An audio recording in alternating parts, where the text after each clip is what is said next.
All right, we're going to read a book. This book is called Toys Night Before Christmas.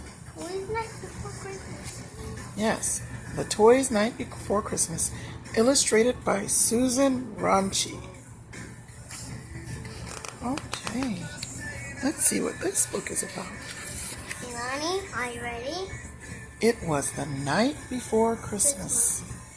Everyone was fast asleep when the lid of the Jack-in-the-Box in the corner of Rosie's room popped open and the Jack-in-the-Box climbed out. Then the big teddy bear who slept in Rosie's pillow slipped down from the bed, and the little clockwork mouse who lived on the shelf began to buzz softly. One by one, all of the other toys awoke and tiptoed down the staircase. Oh boy, what a beautiful book.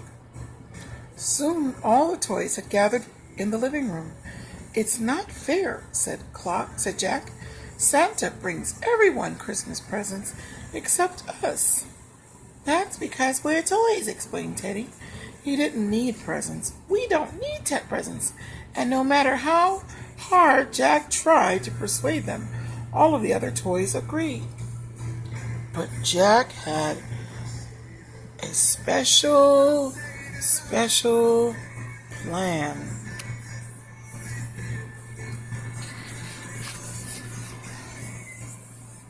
Okay, this page says, after the other toys had gone back to bed, Jack found some material.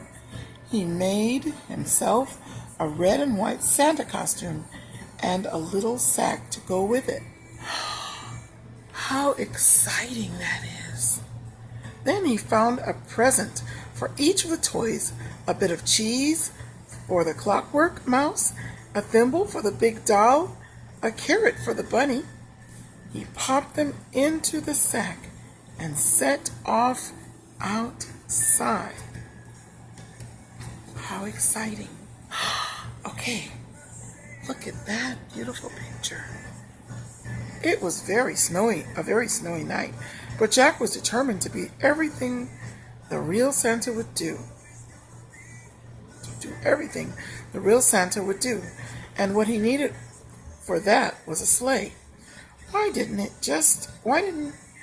you just use Rosie's sled?" suggested Jolly Snowman. "That would be perfect."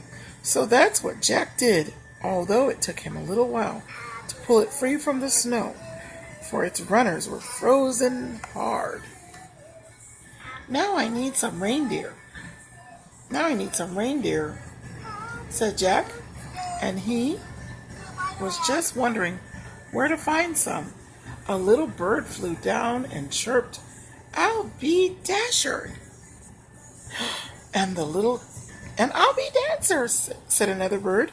And well, we'll be Donner and Blitzen, cried two other birds. Soon there were lots of birds eagerly fluttering around Jack's little sled. Oh, how exciting. Oh, how exciting. The birds fastened some beads to the sled, and with a flutter of tiny wings, they pulled the sled into the air. Wow, they were strong. As they got higher and higher, the clock started to wonder. Jack started to wonder if it's such a good idea after all. I think he was a little bit scared being so high up. I wonder if this is how the real Santa feels, he thought as he looked down and wished he hadn't. The ground seemed so far away. At last, Jack landed on the roof and began climbing down the chimney. It was difficult to begin with, but it got narrower the further down he went.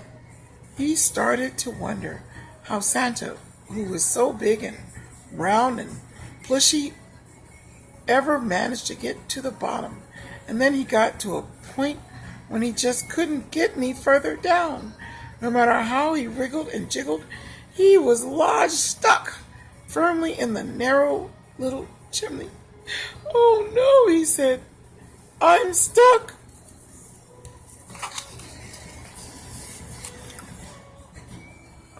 Okay.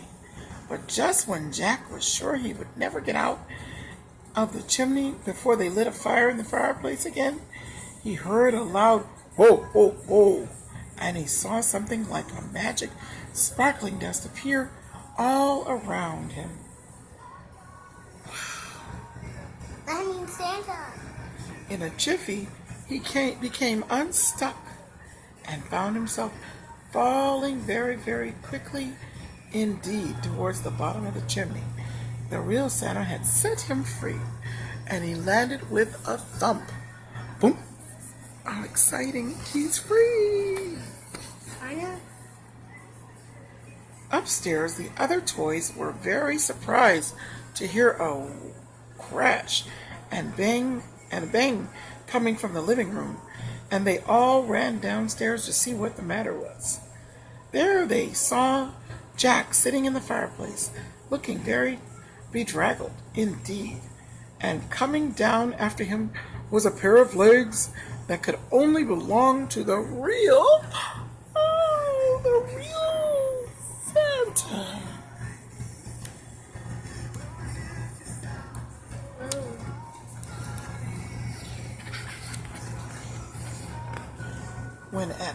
What a magical Christmas Eve that was for the toys, for Santa let them help him unpack the presents. He put out Jack's little presents too, but he made sure that this year each toy had their own present, especially, guess who? Jack. Yes, he made sure Jack had a present. And do you know, just as she was, okay, I'm sorry.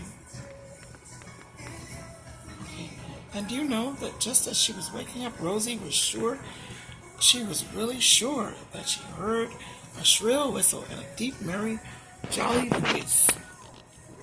Oh, oh, oh. They're far away and calling Happy Christmas to all. And to all, a good night.